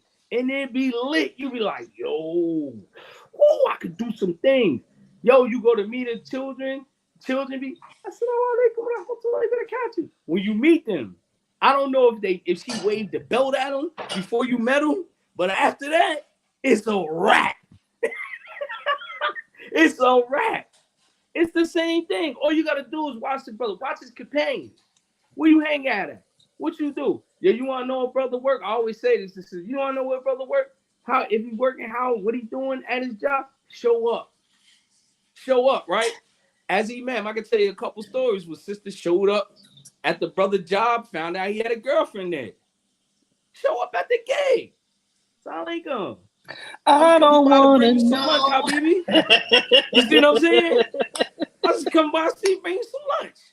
You see it all. It tells it all. Body language tells everything. You can't beat time. You will be exposed. You will expose yourself as time goes on. You can't beat time. Time is undefeated. Mashallah. Without a doubt, time is undefeated. Yeah, I'm shout out. You got me thinking about a Nas line. Only thing undefeated is time. Number 2, the internet. Number 3 is this rhyme. They say, why not have a discourse on marriage in today's time, navigating and sustaining by the Quran and Sunnah? What do you mean? Do you mean before marriage, or are you talking about us hosting one on the podcast? I'm trying to understand the context of the comment. But these things, I mean, our approach on things that we haven't. I mean, we mean well. I think so. I think we all mean well, right? But sometimes, I mean well. Man, listen, yo, Abu Muhammad, what did I read to you something yesterday that was like, man, that didn't sound like that meant well. Okay, class or talk on the podcast. Okay. Inshallah, we'll put that in. We'll put that in the making. Inshallah. Matter of fact, what we might do, because of a podcast, our podcast. If you ever noticed there's a difference between our classes and podcasts. Our podcast, we kind of kick in our knowledge, like regurgitating, putting it into our own words. It's a little lax. It got a little character to it. Our classes are a little different. It's more technical, by the book type of thing. But inshallah, But you know what I would like? I would like a woman's opinion. Like I would like another woman coming on here and speaking about marriage that really was involved and invested in marriage before. So I would like, just to hear that. No. We don't want her involved and invested. We want her to be married. Oh, dear call. The used to be married. Sometimes when they put in that time and that joint went bad, oh Lord, that joint don't always turn out good unless she got it under control. Mm-hmm. You see what I'm saying? That joint always turn out good. That's like having some, broken brother. Can I ask the sisters that's watching the question now? He gonna be rambling. Can I ask y'all a question? For those, even if marriage is, just hypothetically. No. what are y'all looking for, honestly, in a marriage? You know, like the brother said, don't give us that cliche answer, right? The textbook answer. What is the average woman really looking for in a marriage? I want y'all to tell us what is the real view from a woman perspective. Allow us to understand what y'all are really looking for. And then because y'all didn't find that, is that some of the causes why y'all get discouraged in being married again? Answer the questions in the comment. We'll read them out loud. I would like one of them answers. Alhamdulillah. Might as well keep on talking while they typing. Yeah, I know. That's what I'm gonna do. I'll put the comments up there. But Abu Muhammad, man, when you said that, the close quarter having woman, if we have a 5-bedroom house, man, that joint is not gonna work in this time, brother. Soon as they hear one of the TVs go loud, when the TVs goes up, when that TV go up in one of them rooms, that TV go up. Let me explain something to you. Mind your let me explain when something that to you. TV go up, if all you focus on is conjugal relations. Now let me explain something to you. When I mentioned that Abdul Majid, I mentioned that from a perspective of a man who has did it before. When I was married to my wife, there's a Shafi Faqih, and I was married to another sister. I moved her in the house with us. You know what I'm saying? Separate rooms. They had their own room. Things didn't go bad until I got another crib for the other sister, right? But before I got the other crib, and she was talking to her about, well, he about to get my crib. She was, my wife is a fucking, she was begging her, don't leave. She was begging her to don't leave, to stay there. You know what I'm saying? Because what she trying to figure out how to get $500. Because what she was looking at, what my first wife was looking at is the fact that, one, we save money, we could stack up more money to all of us together, and spending rent at another place. You know what I'm saying? It's like taking away from the family. You know what I'm saying? No, but I'm with you. At that time, that TV go up. At that time, nowadays they hate it. At that time, it was at that particular time, and what I was dealing with, I needed to get another crib, right? Because the other crib was closer to my base. You follow what I'm saying? My base with Meals on Wheels. The main crib was closer to the taxi stand. It was in the taxi base. You follow what I'm saying?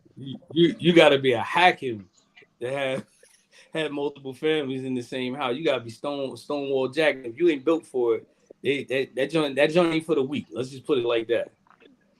It ain't for the weak. You know what I mean? Because it's not all in there, and it's not for the women who ain't got no taqwa either.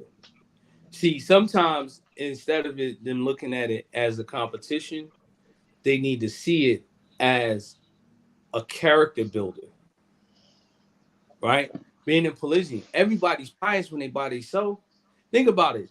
Everybody who claims to be righteous in this time, they don't have no companions. You put them in a room full of people, they can't last 10 minutes with people. They hate everybody. Something's always wrong with someone else. Woe is them, it's never me, right?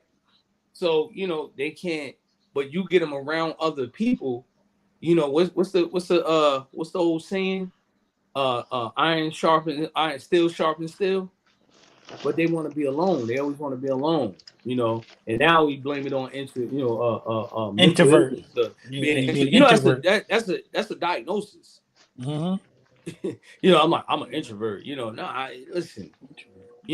What did Islam do? The women were amongst the women.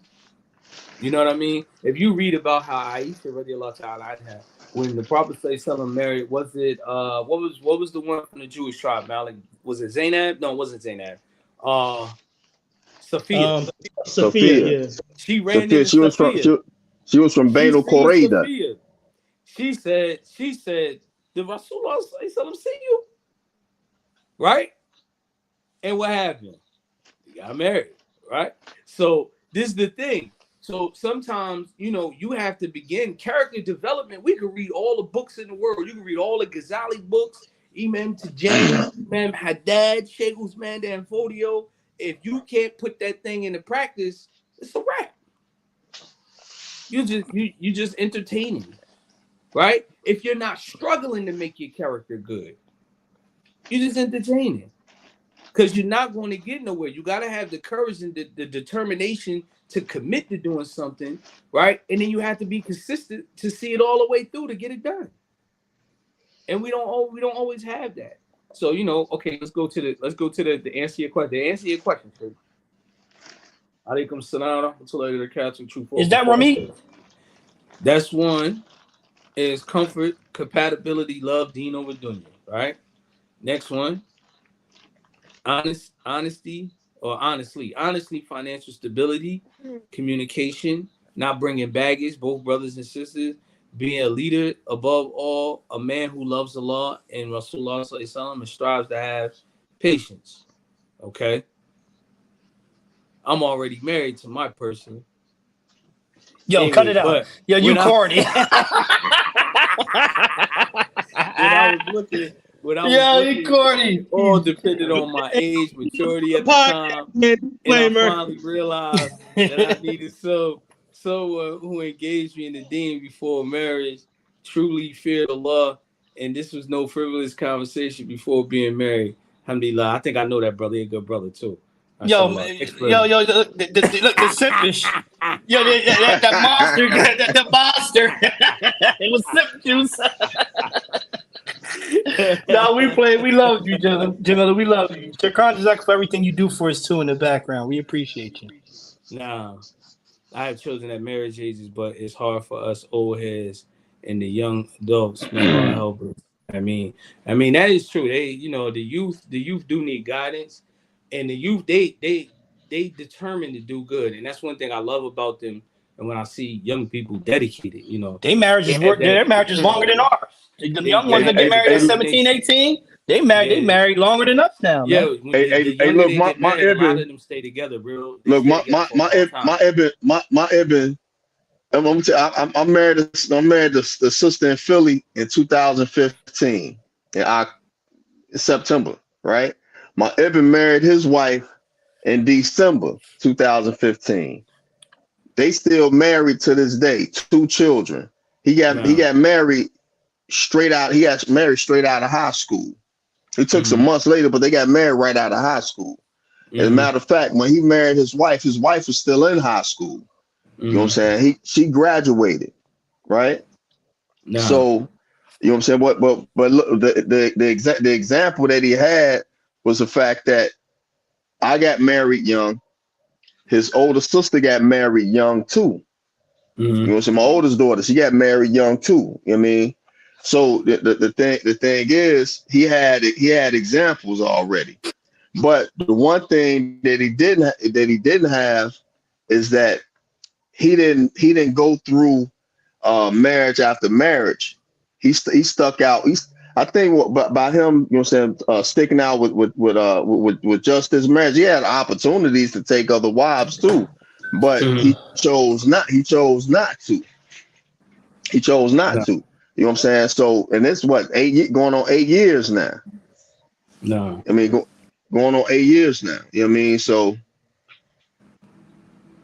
they, you know, so they happen. Like when the first time I got married young too. That marriage lasted like 8 years. Right. It may have ended horribly, but it was still, you know what I'm saying, it was an 8-year marriage.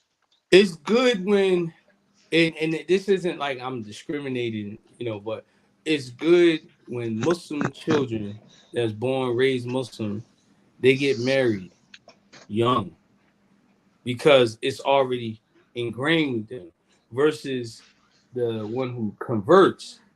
Their reality is a little bit different. There's a lot of baggage they need to drop at the door. Now, the only time the Muslim takes on that same characteristics is when they're engaging in the same thing that they're not, the convert had once engaged in, right? So, you know, But for the Muslim, it should be like a no-brainer. And you see the barakah. You can sit down and talk about barakah and things like that, of that nature.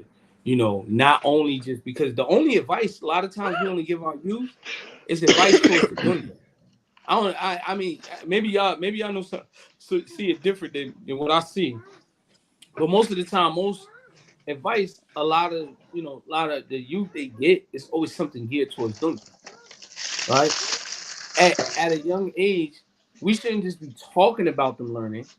We should be teaching them and signing them up and encouraging them and putting them in classes to learn if we don't have the ability to teach them ourselves. Likewise, the same thing with our wives. You know what I'm saying? If we don't have the ability to teach them nor the time, then we should have them invest in, in join, lessons and, classes based off the approval, eat this with me?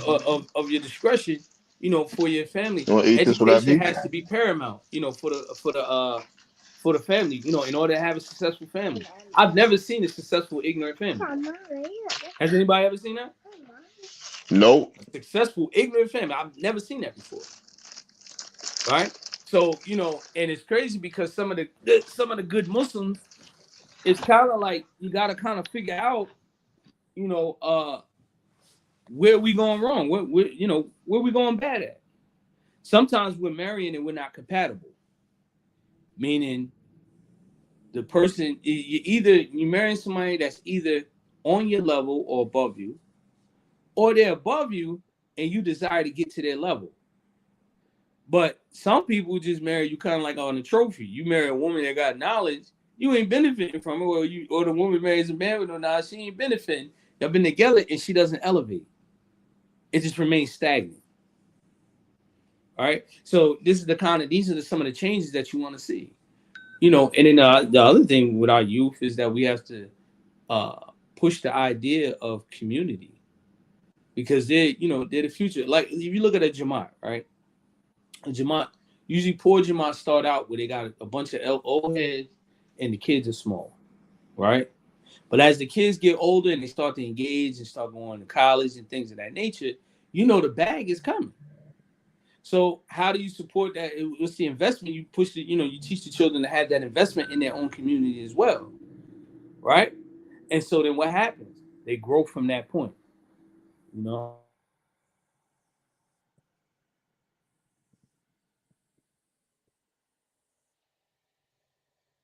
Your joint is muted, Imam Khalil. Oh yeah, I'll be right back, inshallah. Okay. He left off in the middle. But for those who are watching, how do y'all agree on what we're talking about so far as well? Do y'all have any views, any points you would like to make, any comments you would like to say while we're still here? Because he was in the middle of something, so Okay, alhamdulillah. That's good. I want also like subscribe, hit the like button, hit the notification bell, subscribe, hit the notification bell. Absolutely. Share it. Share the content on your platform, on your page. We should have more likes. We should have more likes than what we got, man. We only got 3 likes, and we done had fluctuating between 12 to 6 or 7 people on the live the whole time. We should at least have 10 likes. Do us a favor, press the like button. Hit the like button. Don't miss out on Soullutionz's newest publications, Kisalatul Istiqama, The Traits of Uprightness by Amir Khalil Abdullahi, and Umdatul Bayan, the 2nd edition, on masjiddanfodio.com, our website. You can also purchase publications on our website as well.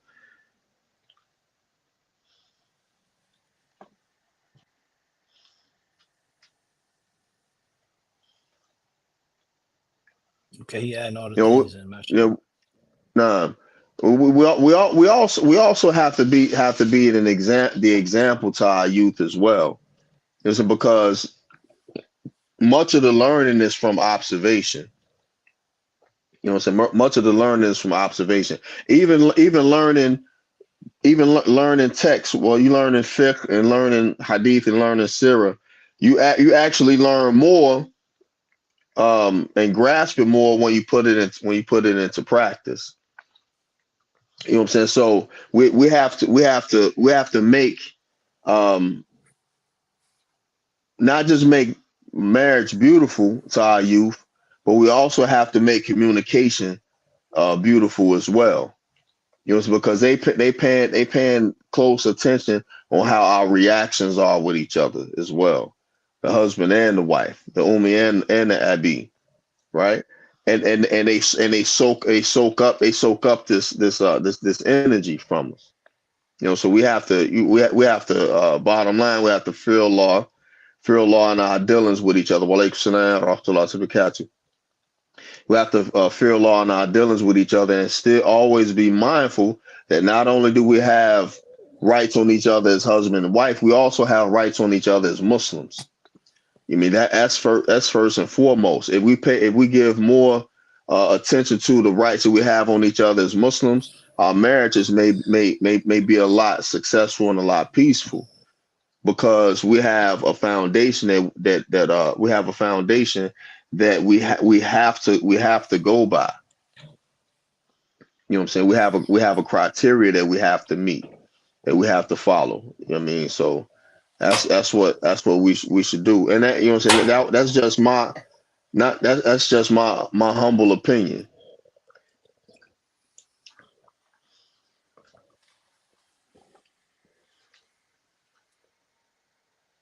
I think we need to just make things work, man. I think we're so scared to make this stuff work. It's like we get a what's the word I'm looking for? Like a thrill out of running. You know, especially with these marriages. I think we're always trying to look for an escape route more than trying to make things work. Because if we look at everything, right, and just reading a lot of comments I'm looking at, everything just seems so much financial based. It's just so much financial based that, oh, he got to have the bag, he got to have the bag, he got to have this, he got to have this, he got to have this. What about marrying for the sake of Allah and Allah subhanahu wa ta'ala will increase your risk? Having a game plan where we can come to make this bag. What about all of this now? Like, why? It just seemed like, you know, it just seemed like our sisters want to be hip hop wives and hijabs. You get what I'm saying? And that's to me. It just seemed like it's because I never hear any comment. I say I never see love. Hip hop wives and hijabs. I never see nobody say love. I never hear no one say love, someone that loves me. Because loves come with a lot of things. It comes with support. And support means everything. If you got a goal, you got a plan, I'm going to support that. If I got the money, I'm going to invest in my wife. Because these are the things I want to do. I love her. I want to see her happy. We forget so much about love. It seems like I can buy a marriage. If I got $2 million, I could buy. It's just like I could buy you. And you're going to tolerate anything I got because I got the bag. And this is just, it seems like we're coming in with this same drug dealer mentality. The bigger the pocket I stay, I tolerate it. Because normally, you know, Khalil said that, you know, the cornball guy with the bag, women that stay because he has the bag. A brother can practice, teach you, learn. He's doing this, he's doing that. If he's missing one thing, you ready to go because he's not doing, because he don't got the money. So what are we really marrying for? What are we marrying for? And this is what hurts me all the time. And normally, if we want to be real, the Prophet ﷺ said, marry a woman that's fertile. It's a high majority of our women that got their tubes tied. So if I want to implement a Soullutionz, not marry you because you got your tubes tied?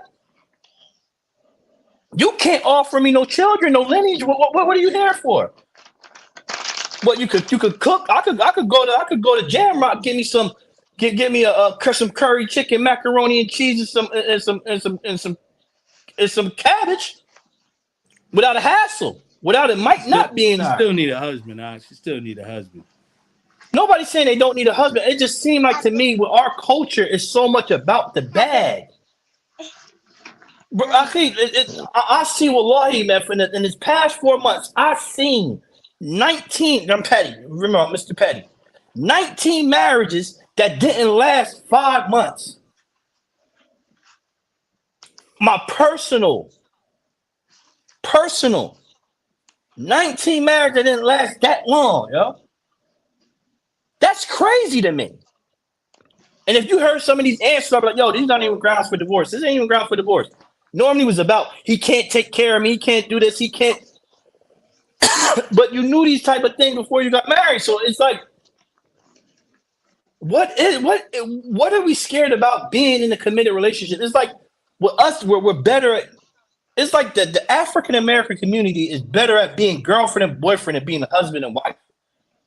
I don't know about that. You might be seeing you seen. Man, listen, man. I've seen side chicks that be proud of being side chicks, bro. Excuse me. I've seen chicks being proud of being side chicks in our community. Well, you know, proud of being the other mentality. Ain't nobody being a full side chick where she ain't getting no benefit from it. But yeah, the benefit is the bag. That's what I'm talking about. The bag. A woman would tolerate if his money being dished out.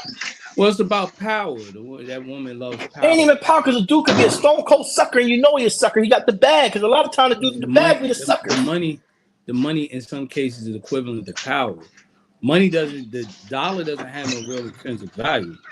But however, if you're able to take her to Puerto Rico or take her down to Mexico, things of that nature, something that suits or piques her interest, then she's gonna fall in line. She's gonna fall in pocket. Then that's not power though. That's tolerating a nigga with a bag. Excuse my French. Somebody with a bag. No, that's power. That bag represents power. It's just like when a person has a gun in his hand. That gun represents power. He might be a coward, but he got power at that moment. So we're saying that. So then it goes back to this. Then it's saying that a person who is modest, right? A person who stands on principles, that has morals, that has respect, that lives upon honor, is no power and honor, respect. Well, you defining it from an Islamic standpoint. No, I'm just defining it on somebody, because the most game I got was sometimes was the person didn't have a lot of money. The most game I got. What she see is power. Like we was just talking about Pooh Shiesty, the bulls of the Pooh Shiesty mask. Pooh Shiesty bull, she think him doing criminal activity is power. That's what she thinks. You know, she thinks she's in the arms of safety when she's around him. You see what I'm saying? So that's what I'm saying. Whatever you see is power, right? We might look at the woman for her beauty, but she may not be beautiful to me. But is that power? But is it really power? That's what I'm saying. If it's not really power, it's a facade. In a position where you can do things. The money puts you in a position where you can do things. And then also, too, it's a blurred line. There's one thing where you want to be taken care of, you know, and what a man is supposed to provide for you and give you a certain level of protection. And then you got city girls is up. You see that's who's up. So that's what I'm saying. That's what I'm speaking about. That's what I'm, and I'm saying that our women are taking from them. You can't tell who's on what side. So I get where you're coming from in that aspect. You can't tell who's on what side, but at the same time, there's nobody that doesn't want to be taken care of unless they already doing for themselves. But I'm not even saying that though, Imam Khalil. That's the point. I'm not saying that. Like let's be realistic, right? Mm-hmm. I'm gonna ask you, what was your history? You know, just make it brief so I can make the point. And Abu Muhammad, what's your history? You was in the streets, right? Yeah. So majority of the time, the women that become taking shahada, that just taking the shahada, was the opposite of us. They was in love with them type of guys. So if they're not doing real zuhud and taskiyah to nafs, they're going to love that same attribute still. And this is why we're starting to see they're running. They're running to them. They're running to them. I'm trying to make that connection because the reason why I'm saying that is that my era was a little different. If you had a shorty that you rock with, you know, she was your shorty. You usually become Muslim, and if you cut her off, if you still laying up with her and all that stuff, it ain't really gonna be no more. But that's what I'm saying. Cut her off, she's coming with you. I'm saying that our women now, their inspiration. I don't care what nobody say. Y'all can refute me. Majority of this age bracket, we won't go to age bracket. Like you said, your generation is different. Abu Muhammad generation is different. But a certain age bracket now, Glorilla is their inspiration. Nicki Minaj is their inspiration. Cardi B is their inspiration. Megan Thee Stallion is their inspiration. Like you said, the city girls is what they love it. They're not actually the Islam that they're receiving has nothing to do with the self. With her. That's what I'm talking about. Time is undefeated. You had that conversation and she loved that. She get a lizard, right? When you into something, like for instance, I don't listen to Biggie Smalls, right? Especially the first album, Ready to Die, because I can relate to majority of that album. You understand what I'm saying? That was a fitna for me in Jahiliyyah. So I would never listen to, I don't listen to Biggie Smalls. Give me the loot. Bro, come on now. That's a Brooklyn thing. We will stick you up. It draws too much. If she's quoting every Glorilla lyric in Megan Thee Stallion and what's the other girl, the Dominican girl, Cardi B, all that, and she quote that, and she only know 3 surahs, she's a no bueno, brother. No bueno. Ain't so, no inshallah, but and that's what I'm saying. We're talking about, and that's what I'm saying. We're talking about a generation then. But look though, it's your fault if you marry her. Because you already know what it's hitting for. And you're right. You know, I say it all the time. You know what it's hitting for. I say it all the time. Right? So here it goes. So what? So what do you? So here it goes. So what do you do if a whole generation clings to that? Everybody ain't gonna be on it. Somebody's gonna stand out. Because if that's the case, ain't nobody gonna have nobody. And there we go. And do you see why our marriages is failing? Because nobody has nobody anymore. Most of marriage, I think it just.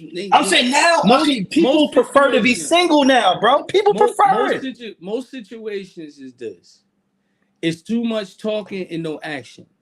Well, all of the talking, then all of the screenshots, the pictures start coming, the foul talk plays, and righteousness goes out the window. Once you start talking about the guap and yamin and all that stuff, it's over. The barakah has left the building. Because usually how you begin, maybe how it ends. Bidayah wa nihaya. Right? Your beginning, your ending is in your beginning. So you have to consider that. We're not moving as if barakah is something major. That's why I said to mommy, like, yo, you talking barakah? Ain't nobody trying to hear that right now. That just sound like, remember the off that Nas album, the Black Girl Lost? What's up with Solly? He talking that back to Journey to Mecca stuff, you know. I want to go with the players of that guy. You understand what I'm saying? So you gotta know your playing field. And that's what I'm saying. And that's what I'm saying. I'm only talking from my playing field and my generation. Generation. This is the one time I'll say this. I don't always agree with this when people say it, but you the man, you the hunter. They're hunted. You gonna take and get a wounded deer and bring him home? No, you're not. You have to use your own discretion. I know how shot out. I know what a city girl is. You know what I'm saying? And I know what a Muslim is supposed to be. I know what the signs and the flashes of a Muslim. You know what I'm saying? And if you ain't showing those flashes, it's no bueno. I don't need you. I don't care how bad you is. The women in Jannah are better because this ain't my final destination. Like my post. Like if we want to talk about posts, did you see the post I put up? I said, "Yo, men hearts be broken too." Brother offering dua, like yo, she got it. Like this the sister I want right here. And I said the same thing. I said she married Pooh Shiesty, and then complained about how bad he treating her. And you sitting there like. You see, I get a thrill out of it now. You know what I mean? I'm like 50 Cent. I get a thrill out of your heartache. You get what I'm saying? Oh, you got a divorce? Dang, sister. I feel bad for you. You get what I'm saying? Because now you gotta be that way. Because how often are we gonna make excuses for poorly bad decisions? How can you cry over spoiled milk if you read the expiration date? Hey, Hater Ray kick in. Say if you'd have married me, you wouldn't be going through that right now. You'd be going through something else different. I ain't gonna say that because that's blocking. That's blocking, right? I ain't gonna say that because I'm playing, right? I'm a loud player. But what I'm gonna do is like, oh, yo, you got a divorce? How you feel? You all right, cuz? You doing all right? People get shot every day, B. You be all right. I'm on my Alpo stuff. You tough, right? You tough, right? I'm on my Alpo stuff. I'll be entertained, man. And because what else we gonna do? What else are we gonna do? Because we constantly making poor decisions. Where everybody's playing Build-A-Bear right now. You trying to create the man. Well, what's the guy Carlos from 85 Sub? He said, man, these women want a unicorn. He got to have muscles. He got to learn this. He got to read poetry. He got to have this. You want a unicorn. With us, if we ask any man right now, man, there's about 4 traits we want from a woman. If you got that, we cool. You can want all that stuff, but that don't mean he wants you. And you can want all that stuff from her. That don't mean she wants you. Game recognizes game. That's all I keep saying. It's all the same. Yo, I don't even get bent out of shape, man. It's some I don't either, man. I'm entertained, man. That rejected, that rejected my proposal before. No big deal, alhamdulillah. I think what I got is better than what I was looking at anyway, especially judging from what I seen from him. So, Yo, sidebar though, I see you with the rollie, son. You got the rollie, man. You got the beeper now. You got the beeper.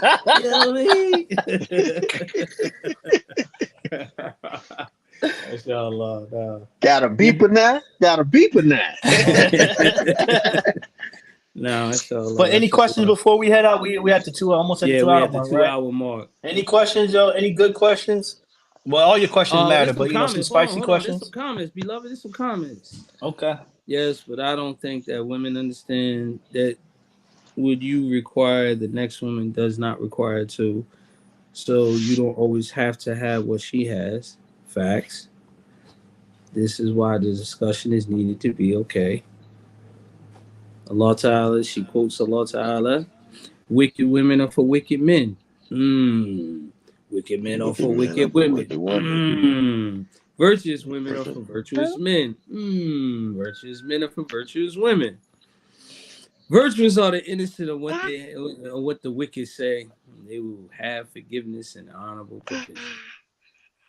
SubhanAllah, that ayah right there is deep. That ayah make you do some, some self-reflection, some muhasiba, like I keep getting these foul women. Am I a foul dude? Or I keep getting these foul men. Am I a foul? That make you got to think about that, man. Straight up. Yeah.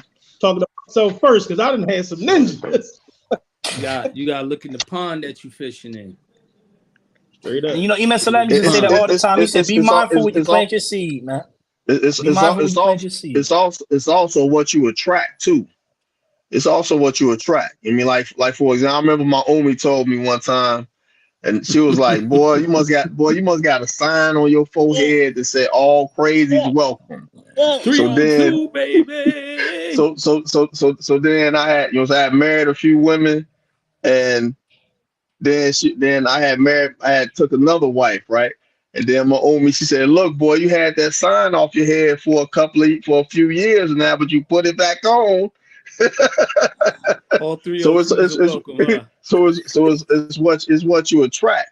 You know what I'm saying? And then you come to find out that you're put in a person's life for a particular reason. So you may be a part of their healing. You may be a part of their healing process. That's true, Sheikh. One of the things I look at, and alhamdulillah, I don't think there's ever been nobody I was married to that I didn't benefit them one way or another. You know what I'm saying? And I even try to be, even outside of marriage, if I meet a person, I at least want to be of some benefit, even if it's just a good word. You know what I'm saying? That's always my niyyah. So, it may have been crazy or whatever, but you may have had an influence, influence of good upon them, man. You know what I mean? It's important. Don't let nobody have to say that you destroyed them. I don't want to be that guy. Now, I could say that too. I mean that just about every woman I've been married to, I've had some type of effect on them. I even had one ex-wife tell me that it's hard for her to find another husband because she looking for a husband to either be better than I was or to match how I was. And you know what I'm saying? If you ask me how I was in marriage to her, I was horrible.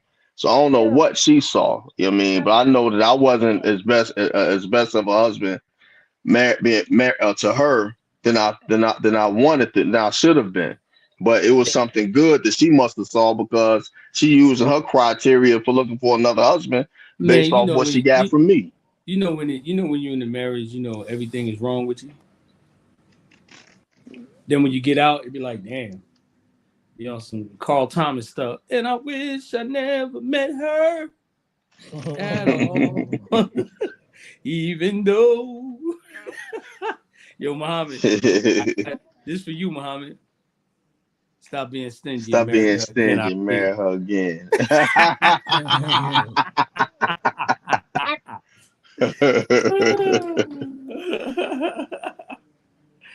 Inshallah. Well, we hit the 2-hour mark, man. We gotta get ready to get up out of here. Got places to go, people to see, some sleep to get. Once again, donate too, man. Abdul Mujib need an Apple Pen. What you call it? He got his rollie, so he good now. He got his rollie. Abu Muhammad, what you needed again? Hey, I need a laptop, man. He need a laptop. I need and a Malik, laptop. what did you need, Malik? What did you need, Malik? Malik just need a wife.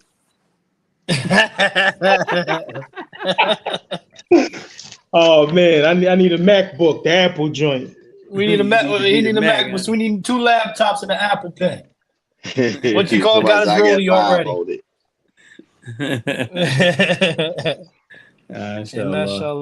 Mashallah. We need them du'as so we can get out of here, inshallah. May Allah Ta'ala bless everyone for staying on, you know, participating, listening. You know, please like, share. Don't forget the Kisala to Istiqamah. Go to our website, cop it up. Inshallah. Oh, and AMC has Impossible Nuggets. Uh-oh. I gotta go to the AMC movie theater. You going to the movie they have Impossible Nuggets, man. So you go on a date, you want to eat halal, you there now. Gotta get your Impossible Nuggets, and yeah, they banging too. Yeah. With some curly fries, you in there, man. Go to the movies, right? Go to the movies, you ain't on the dawah. Go to the movies. Oh, I'm big with that. I already know that. I'm big with that. I'm gonna call over Saudi to the Shiyuk. I'm big with that. Big bird. But yeah, mashallah. اللهم صل على سيدنا محمد الفاتح لما أغلق والخاتم لما سبق ناصر الحق بالحق وهادي إلى صراطك المستقيم وعلى آله حق قدره مقداره العظيم سبحانك اللهم وبحمدك أشهد أن لا إله إلا أنت أستغفرك وأتوب إليك ربنا آتنا في الدنيا حسنة وفي الآخرة حسنة وقنا عذاب النار ربنا لا تزغ قلوبنا بعد إذ هديتنا وهب لنا من لدنك رحمة إنك أنت الوهاب ربنا ظلمنا أنفسنا وإن لم تغفر لنا وترحمنا لنكونن من الخاسرين سبحانك اللهم وبحمدك أشهد أن لا إله إلا أنت أستغفرك وأتوب إليك سبحان ربك رب العزة عما يصفون وسلام على المرسلين والحمد لله رب العالمين برحمتك يا أرحم الراحمين والصلاة والسلام على رسول الكريم آمين اللهم صل على سيدنا محمد الفاتح لما أغلق والخاتم لما سبق ناصر الحق بالحق وهادي إلى صراطك المستقيم وعلى آله حق قدره مقداره العظيم. Everyone have a good evening. Assalamu alaikum wa rahmatullahi wa barakatuh. And we'll catch y'all next week. Somebody saying bye. Wa alaikum salam wa rahmatullahi wa barakatuh. Bye-bye. That was the little rank splitter at Juma. She was like, "Ooh." Assalamu alaikum.